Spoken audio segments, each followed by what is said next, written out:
So pretty much what we're going to do is I'm going to start by giving you guys a little bit of an overview. So this panel is going to take place in several different parts. I'm going to start by actually doing this, which is just introducing the panel. So we're going to have an overview, then I'm going to introduce our panelists, and our moderator, followed by a short video to let everybody know what the facts are with Fisher versus Texas. And then we're going to get a crash course from Professor Washington in affirmative action. Then we're going to turn it over to our panelists, and we're going to go ahead and vote. Alright? So, and did everyone get their clip? Everyone has a clip? So let's go ahead and do introduction. Our moderator is going to be Professor Washington. She's a law professor here at Georgia State University, and she's the faculty advisor to Georgia State University's Black Law Student Association. Professor Washington is a graduate from Maryland School of Law and practices in the area of toxic tort litigation. Her research areas of interest include domestic relations and issues arising from the intersection of race and education.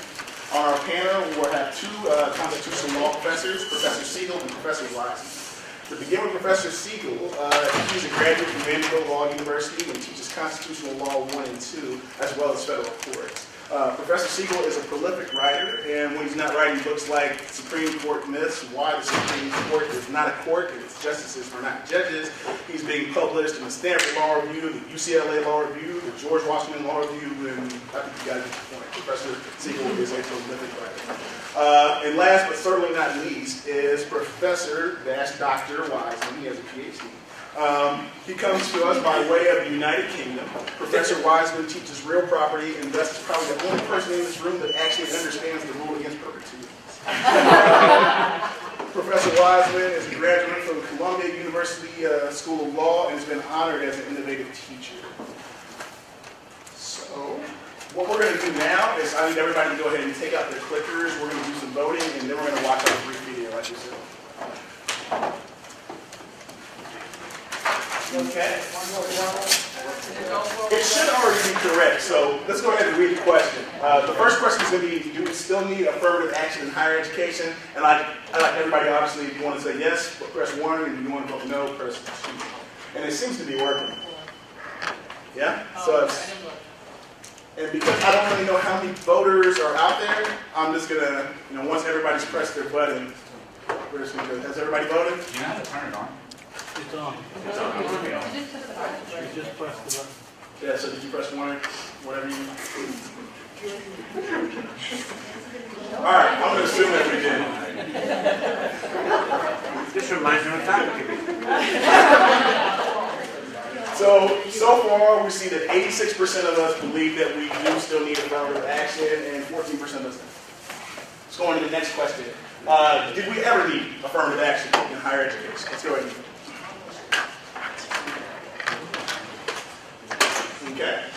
And I'm looking for about 22 votes. And I see that we have 19. Does everybody have a chance to press their button? No, wait a minute.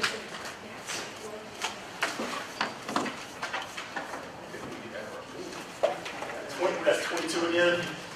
20. All right. And we're going to go ahead and close the polls. We said 100% of us believe that we did need affirmative action in higher education at some point in time. All right, let's go on to the next question. Does affirmative action enhance the quality of education?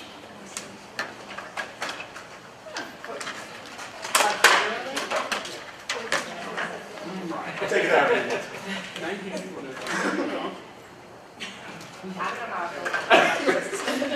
I guess we have 2 abstentions. Yeah. Has everybody answered that's going to answer? All right. I'm going to go ahead and close the poll. And we'll see that that's a much more mixed bag. Right. Now, I want you guys to keep in mind these results in these questions because we're going to discuss them at the day. Yeah. Okay. Let's go on to our next question, which is the opposite. Does affirmative action decrease the quality of education? Question. I just wanted to point out and get this 24% of people thought affirmative action didn't improve education, but 100% of the people thought it was a good idea. We'll discuss this further later. Alright, let's go ahead and vote. No, that's a really, it's a good one. And we got a lot of abstentions. We got 16 votes. Does anybody else vote? We got 22. That's about our regular number, 22 or 23. Still one abstention. And we got 83% saying that no, affirmative action does not decrease the quality. Alright. Now, our next question is, does affirmative action negatively affect non-minority students? Let's go and vote.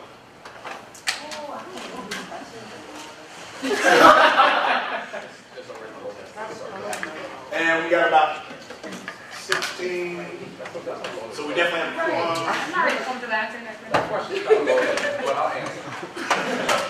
All right, we got 21 votes. Has everybody had a chance to vote yet? No. I question if we can increasingly vote. Wonder how it works. Just kind of working out here and there. Questions? All right, that's 23 on that number. Oh. About 50 right? That is peculiar, right? I think that this really has nothing to do with the level. I think this has to do with who wanted to get it. Okay? So this is our closest question so far. Does affirmative action negatively affect non-minority students? And just slightly, no. Alright, and I believe this is either our last question or second last. Does affirmative action negatively affect minority students?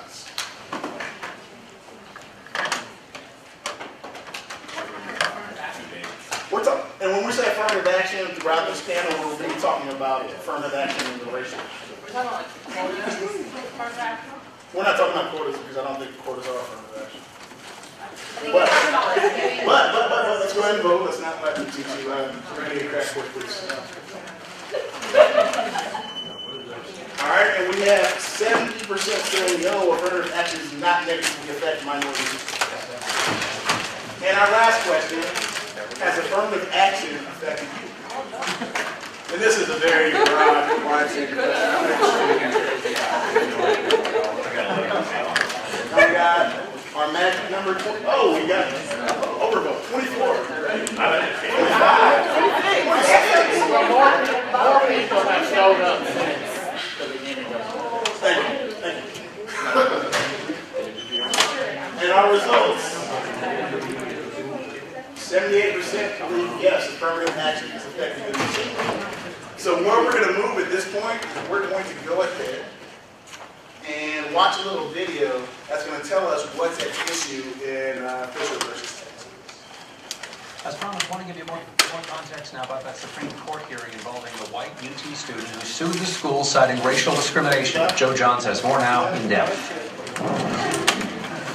Abigail Fisher dreamed of going to the University of Texas at Austin for most of her life. After applying, she didn't get in, attending Louisiana State University instead. But the rejection from UT led Fisher to file a lawsuit against the school, claiming she was squeezed out, unfairly denied admission because of her race. She's white. She said in a statement, "There were people in my class with lower grades who weren't in all the activities I was in who were being accepted into UT, and the only other difference between us was the color of our skin." She declined an interview with CNN. Whether race should be part of the application process at the University of Texas is the issue that will come before the Supreme Court on Wednesday. Edward Bloom recruited Abigail Fisher to file the lawsuit. The most important question is, should a university judge a student by his or her skin color when it comes time for admission? And the answer is no. Here's how the admissions process at UT works. The top 10% of each high school class statewide gets in automatically. For those below the top 10%, like Abigail Fisher, who was in the 11%, the university uses what it calls a holistic review, where race is one of many factors considered, one that University President Bill Powers says doesn't get much weight and didn't play a role in Fisher's rejection. We take ethnicity as one of many, many factors in a holistic review to make sure that the 3/4 coming in under automatic admission, that we add to that with a quarter coming in where we can look for these other characteristics, including diversity. I think she's fighting the wrong fight.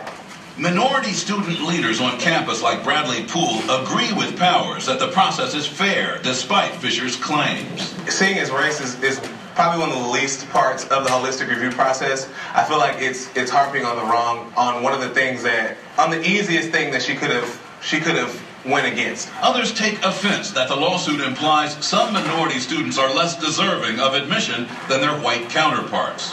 To hear people saying that some of us Latinos got in here easily and the only reason we got in here is because of our race, that's really disappointing. We worked just as hard as anyone else did to get here to UT. But conservative groups siding with Fisher argue it's not just about getting in. The U.S. Civil Rights Commission says studies show that using racial preferences can hurt minorities by starting them out near the bottom of their classes. If they're towards the bottom of whatever class they go to, they are much more likely to give up on an ambition to major in science and engineering. Almost a decade ago, then Justice Sandra Day O'Connor wrote a majority opinion that said the University of Michigan Law School had a compelling interest in promoting class diversity and suggested affirmative action might still be needed for another 25 years. O'Connor has since left the court, leading to speculation that the court's conservatives could now strike a blow to preferences. Joe John, CNN, Washington. Okay. Now, that's just supposed to give everybody a general idea of what's at stake in this case, and to highlight a couple of the ideas and some of the tensions that the court will have to grapple with. I'm going to turn you guys over to Professor Washington, who's going to give you a crash course on affirmative action, and I hope that's doing good.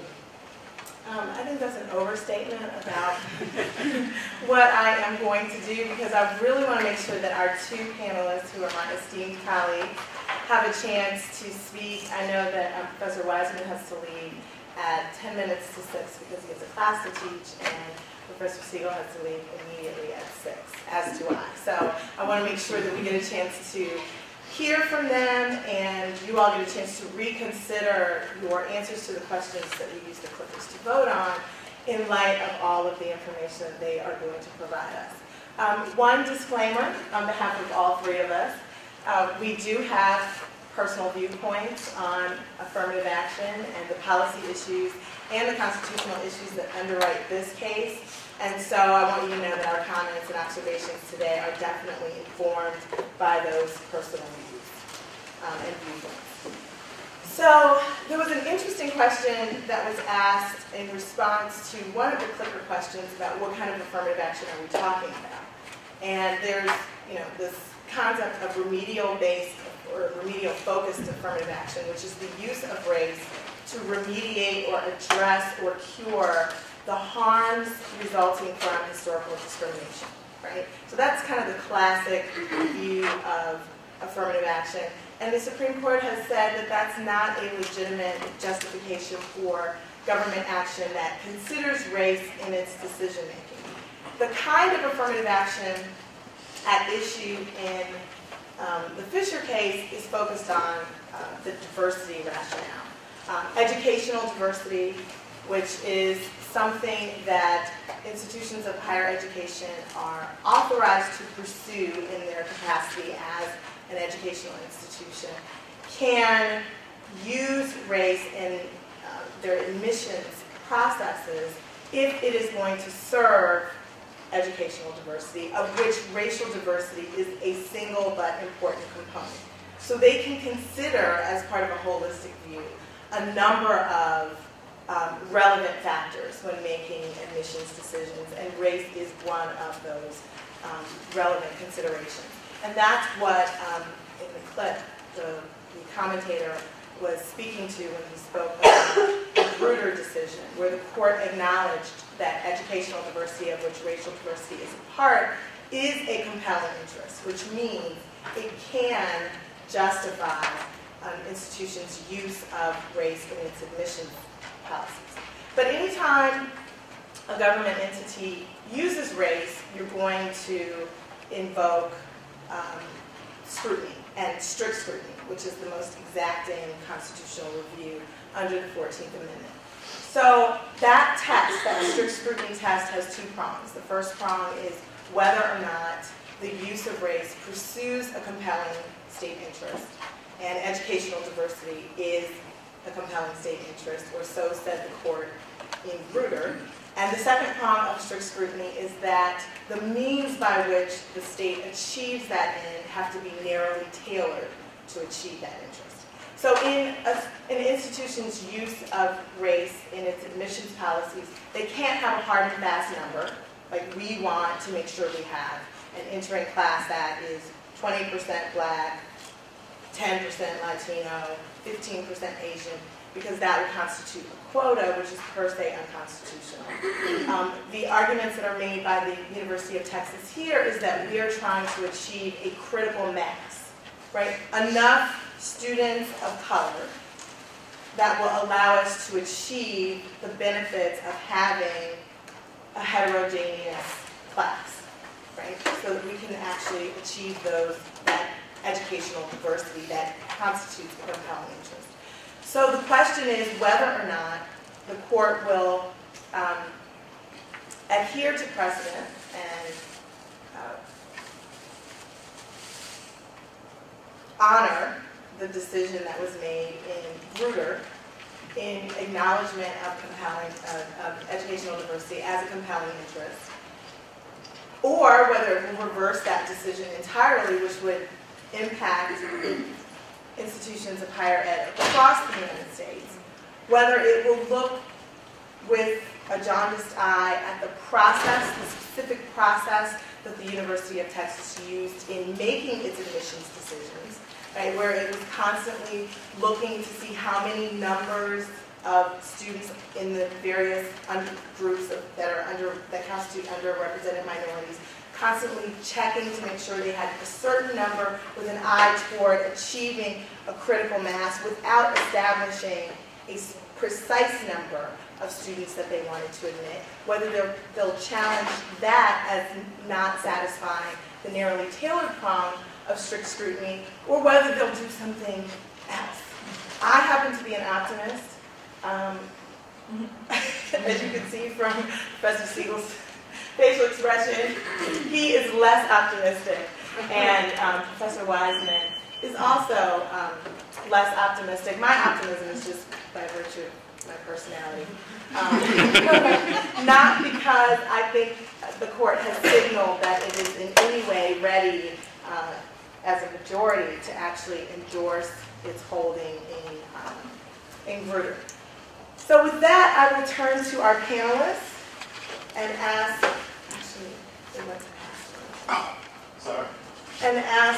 the first of our questions, which is going to focus on the compelling interest question. And there are standing issues which the panelists are free to address, whether or not Abigail Fisher even has standing to challenge UT's admissions policy or the constitutionality of their admissions policy. And I know Professor Segall and I have had a conversation about that, and he has some strong opinions in that regard, so feel free to share those with the audience. But my first question speaks to the issue of educational diversity as a compelling interest. Do you think that it will maintain its characterization as such, or do you foresee the court either narrowing its definition or invalidating it altogether? I don't know what the court's going to do about educational diversity being a compelling governmental interest. I suspect the court will leave that as it is and find the plan unconstitutional under the narrowly tailoring prong. But let me just take one step back, since we have very limited time. I think the court erred tremendously when it, 30, 40 years ago, said that using preferences to assist traditionally disadvantaged groups requires strict scrutiny. I think that is an abominable interpretation of the Equal Protection Clause of the 14th Amendment, which says no state shall deny to any person the equal protection of the laws. In a country where slavery existed for the first 70 years, where official Jim Crow segregation occurred for almost 100 years. In my lifetime, when I was 6 years old, the Heart of Atlanta Motel on Cortlandt Street, 3 blocks away, didn't accept African Americans.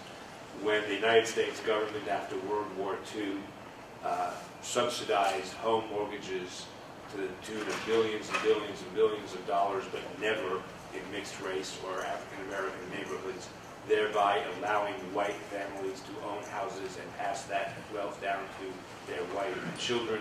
In a society where we protected union rights post-World War II, which led to significant employment, but where we allowed unions to exclude people of color, in a country where there has been formal and sanctioned legal discrimination against an identifiable group for most of our history, to suggest that when white administrators at the University of Texas, or the University of California at Davis and the Bakke case, or the University of Michigan in the Magruder case, or when white federal governmental officials in the Adirondack case, and so on and so forth, decide to use race in a limited capacity to help traditionally disadvantaged children is an abomination.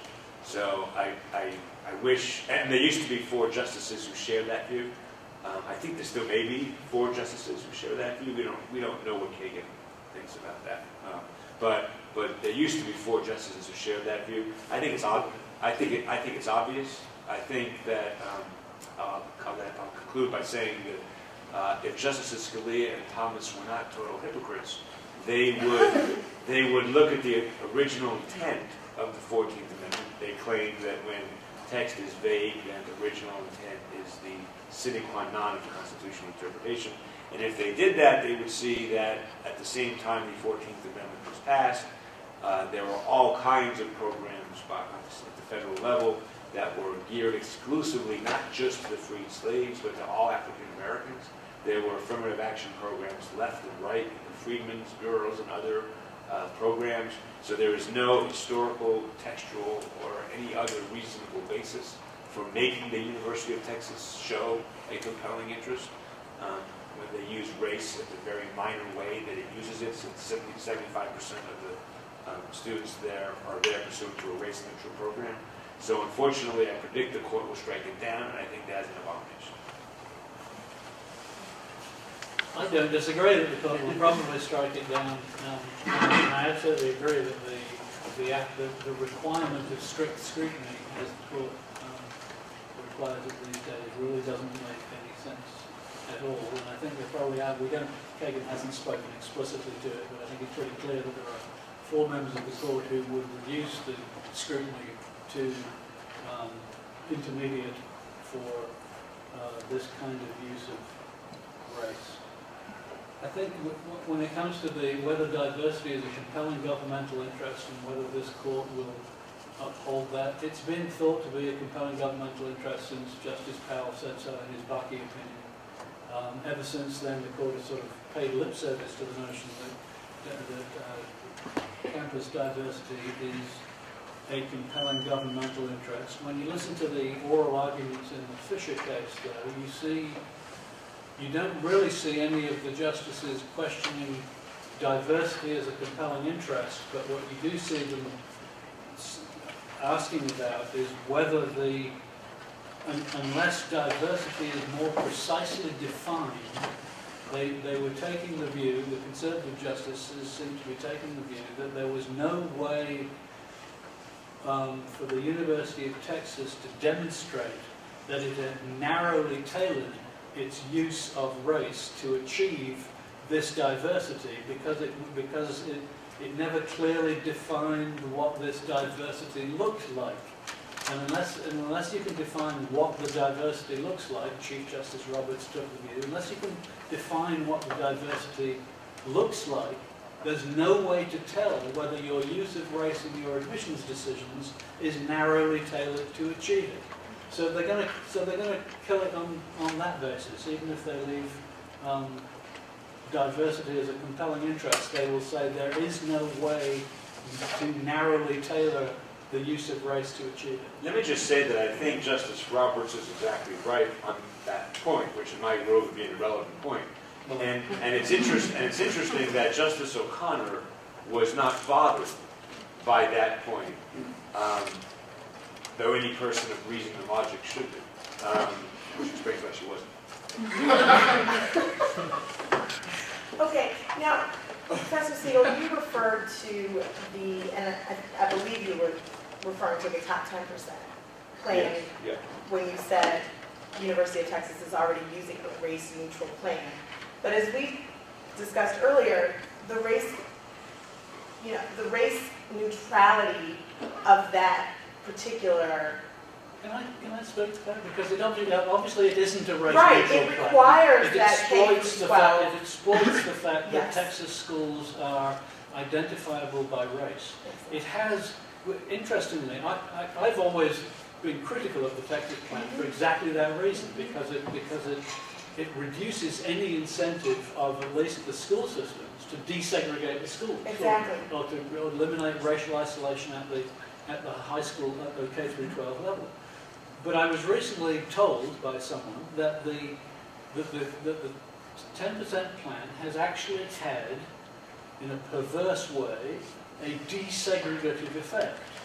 Because people will, white parents will send their kids to minority schools on the cynical assumption that their kids have a better chance of being in the top 10% in those schools than in schools where they so it may be that it in fact has a desegregative effect at the K through 12 level, which means it defeats its diversifying purpose at the university level. Exactly. But let me say, one second. I heard the same thing, and that the transfer of the students was being done after their junior year, right? Just their senior year.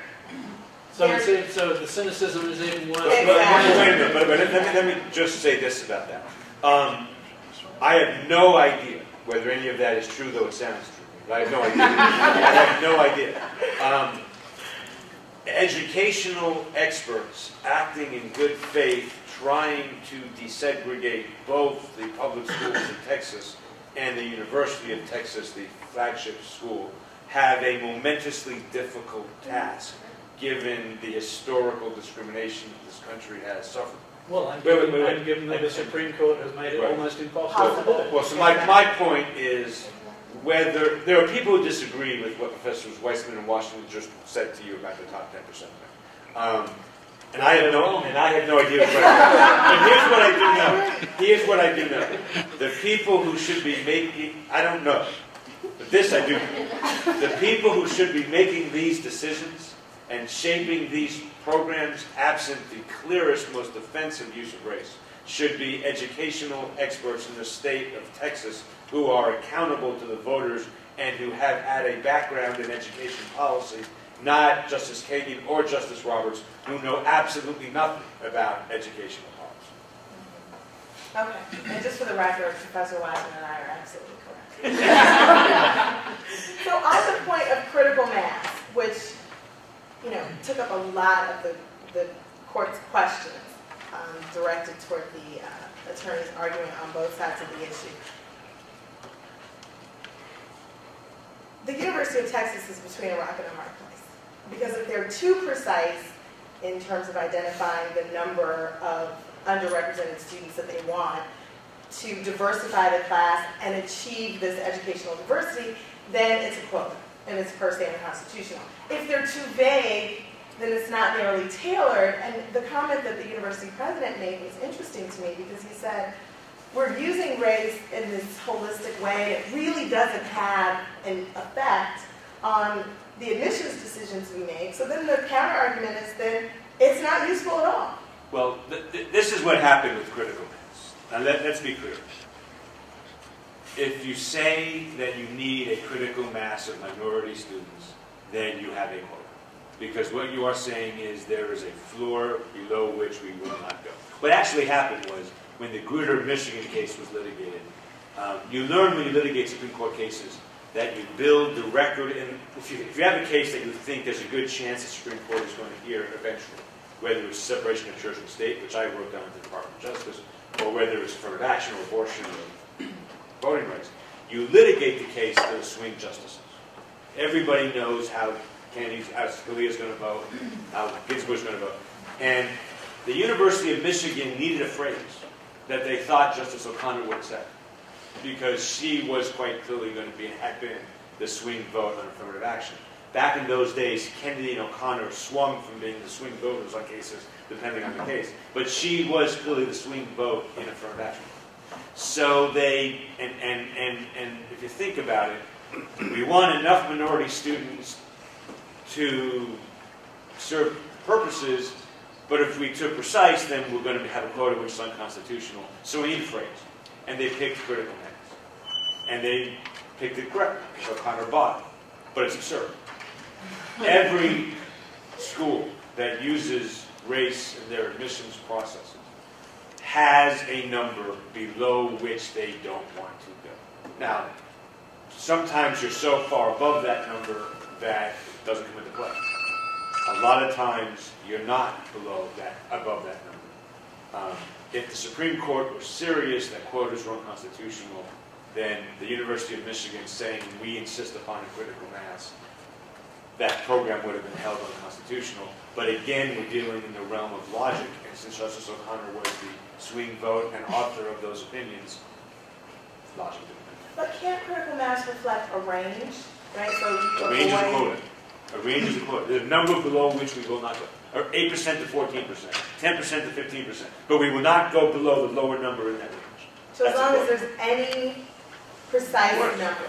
It's a quota. We won't go below a certain number. That's because the defense the University of Texas offers here is that the number, the critical mass, or what satisfies the critical mass, what their critical mass objective varies from year to year.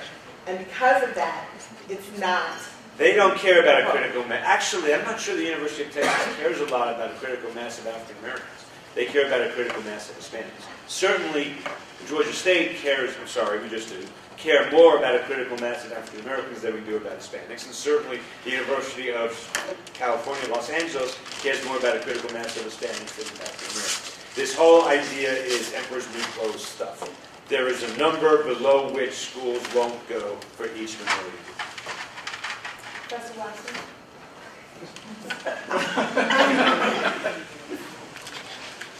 You don't have to disagree. I don't disagree. I guess what I would say is that quotas should not be per se unconstitutional. I agree.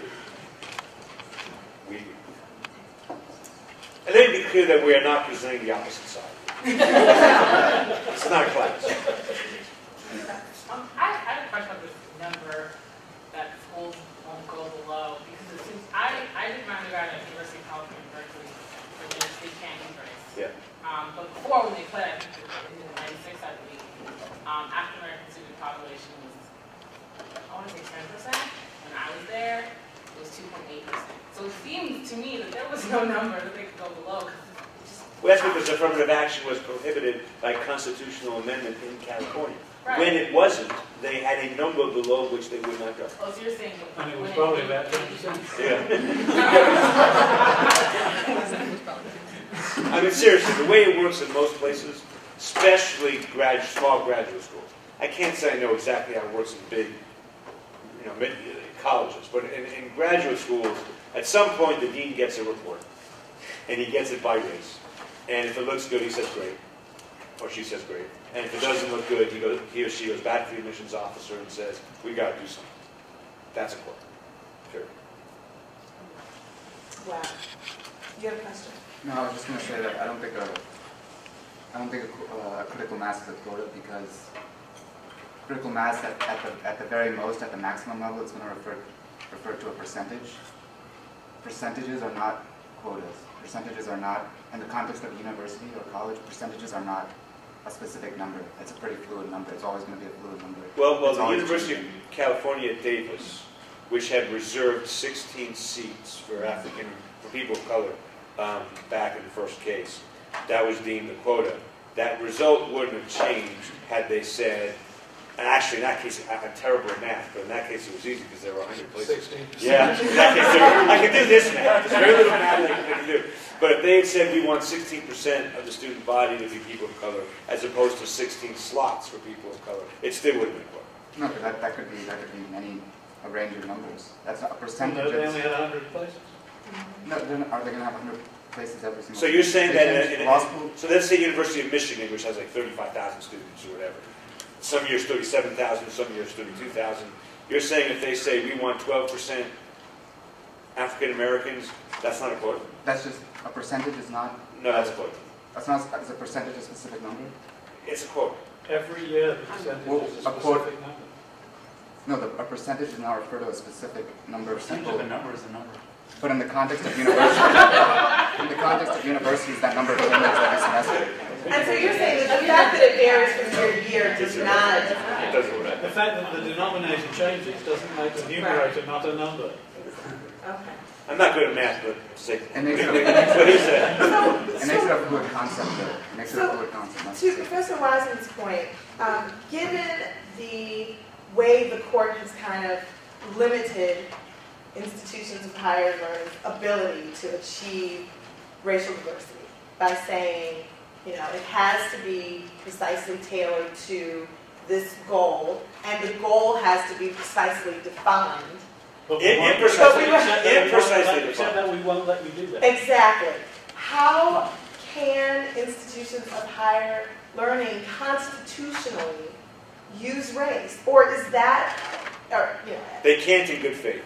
or can they not do so without running afoul of the Constitution? I think we can hope. I'm an idealist, if not an optimist. But we can hope that and he's a realist and a pessimist. Yes.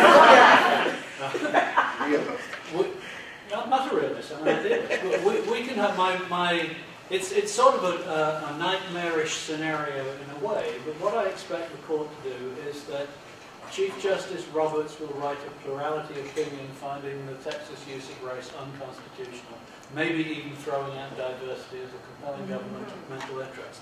That will be too extreme for Justice Kennedy, who will write a concurring opinion concurring in the judgment.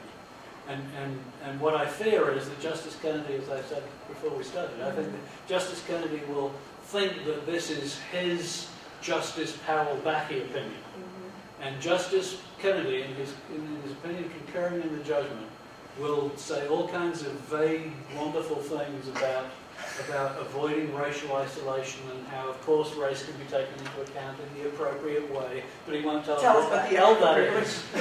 And so after the particular use of race in the Texas program will be found unconstitutional, I think. We'll have Justice Kennedy's concurring opinion with sort of vague guidelines about how as long as you're careful about it, you can, and so we'll be where we are. But wait. But the truth is, people on both sides of this issue, scholars who have studied this on both sides of the issue, agree about the descriptive account I'm about to give. Most, or some people disagree. What Grutter set up, the system that Gratz and Grutter set up, is a system that the dissent that says, use race, but don't tell us how you're going to do it. If you tell us how, then we're going to become constitutional. The law school said nothing about how it used race. The college, and that was okay. The college told us exactly how they use race, and that was struck down. And so what's been happened since, for almost a decade now, is administrators have been using race behind closed doors, in secret, in private, in a way that really does violate. And that's not a terrible thing, so at least we get to use it. In a better world, we would just openly admit that when you persecute an identifiable group for most of your history, you have a right to give them special benefits after the persecution is over. And I mean, that's what the institutions of higher learning were trying to do with the top 10% plans, right? It was find a non-racialized use of race, but it depends on racial discrimination at the K through 12 level. And the schools will be back to experimenting with ways to increase racial diversity without considering race.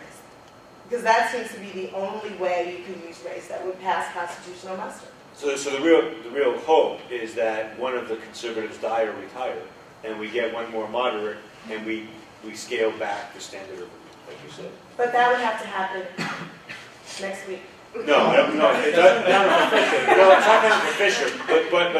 But this is an issue where the court will reverse itself. I mean, if the votes are there, the court will reverse itself. And maybe it will be prompted to reverse itself if what happens across the United States is that there is a significant decrease, and I predict there will be a significant decrease in the enrollment of Native American students, African American students, Latino American students, and Asian American students, where the institution... Not Asian American students. The group that affirmative action has hurt the most, without any doubt, are Asian students. You think so? It's empirically shown. I love that. It's demonstrable. I did. It's just true. But listen, but there's some empirical data out there that shows if, particularly in California and other states that have high numbers of Asian students, that if they were actually using the numbers like they say they are, just undergraduate GPAs and SAT scores, or at graduate school programs, GRE, and your undergraduate scores, that they would have greater numbers of Asian Americans. That's the point. Affirmative action. That's the point. If in fact race was not being used in California, which we know it is under the table, if in fact it wasn't, Asian Americans would constitute a higher percentage of. You had more Asian Americans than you had whites. Yeah, that's right. And the argument is that Asian Americans are not being admitted in the numbers that they should be admitted, not at the expense of, not because of other students of color, not because of the admission of other students of color, but because white students that don't have those same scores are being... The argument is that I don't think there's any school east of Nevada. I'm not even sure it's true west of Nevada. No school really goes out of their way to admit Asian students because, frankly, they don't have to. See, part of the thing that puzzles me about that whole discussion, and something that Abigail Fisher said in the clip, was she said, I'd be willing to bet that the only difference between Abigail Fisher and her other classmates who did get in was not the color of their skin. Right. I bet there were all kinds of other things that were different about it. That's it. And so this sort of assumption that, well, some Asian American students aren't getting in because maybe white students or whoever is getting in. There's a sort of an assumption that everybody has a right to get in. Exactly. Well, you don't. Not everybody has a right to get in. We have a pool of, say, 100,000 people, and out of that 100,000 people, 5,000 people are going to get in, and none of them has a pre-existing right to be admitted. But the problem regardless of their numbers, or race, or leadership, or alumni. But the problem is, African American and Hispanic students with Asian numbers get in 99.9, unless you've done a DUI or have a felony. African American students whose median scores at every level of every graduate school, at every phase of education, if they had the median scores of Asian students, would get in 99% of them. That's the argument Asian students make. And we get in 26% of it. Asian students would say, we only get in 20 or 30 or 40%. I'm not saying they were right, I'm just saying that's a true descriptive statement. I just said it's a true descriptive statement. That's the problem. Well, I actually did have a question. I remember earlier you were saying something about if you discriminated against people in the past and you have a right to not discriminate against them in the future, maybe you give them some sort of benefit. I also understand that in Grutter it said that this benefit could last for about 25 years. And my question is, when should it end, and how could you tell if it should end when you were using affirmative action at the time that it was active? That's a really fair question. I don't know when affirmative action will no longer be necessary, but it's clearly not today. You know it when you see it. I guess it's like, is the compelling interest the history of persecution and discrimination, or is it the effect that persecution and discrimination has right now on African Americans? Neither one. Neither one. There are two things that the court has said are compelling justifications. One is redressing prior discrimination. That's not. Well, yeah. Or prior discrimination for which government is responsible. The other is diversity, and so diversity is not a sort of retrogressive end. It's a prospective end. So it's different from. But that is the point. You have to exclude but see, that is the point. Abigail Fisher is saying, I'm denied a constitutional right. That's her case. I have been denied a right under the 14th Amendment. And she should have the burden of proof of showing that. And partly because she has no right to be at the University of Texas, which you pointed out. But also, the government's reason for using race as one factor among many, even if it was a major factor, is clearly, to me, compelling. The government formally, officially sanctioned official discrimination against people of color for most of our history. So we have, I think, a moral obligation to make up for that. So you don't think that the educational diversity rationale has legitimacy? No, I do. I think I'd rather teach a student of mixed races than a student in a class of all whites. But I don't think we need it. We don't need it. That isn't the point. Professor Wiseman has to leave to go to And I have 5 minutes. So. Okay. Can I just respond to what you just said about that the compelling interest should be the history? It seems like there would be a stronger argument against that by a student that's not from a group of people who's been historically discriminated against. I guess the easiest student would be a white student that would say, well, I didn't discriminate against anybody, so you are really infringing on my right by, making me... Sure, suffer. Yeah. Yeah, this law review article, I commend it to everybody. It's in the University of Michigan Law Review, and it's by, the last name is White. So if you Google White, affirmative action, his name is James Boyd White. I'd rather mention this than vote again, because this is really important. This guy wrote a great article, and one of the best I've ever read. And his answer to you, and to Abigail Fisher, by the way, before she, is you can't look at it that way. Looking at it in a class-wide way. Of course, there are exceptions to everything, but whites have had advantages that people of color have not had, if nothing else, through inheritance, passing down wealth that African American families, generally speaking, could not pass down. We've had generations. So Abigail Fisher is not competing equally with an African American. Now, she personally might be, but as a class against class, it's not even close. So we have to do a mind game and say, what would have happened had there been no slavery? What would have happened had there been no Jim Crow? What would have happened had there been no overt discrimination in the 1940s and 50s and 60s economically? Would she be competing favorably numbers-wise against people of color? And the answer is almost certainly not. Although we do have a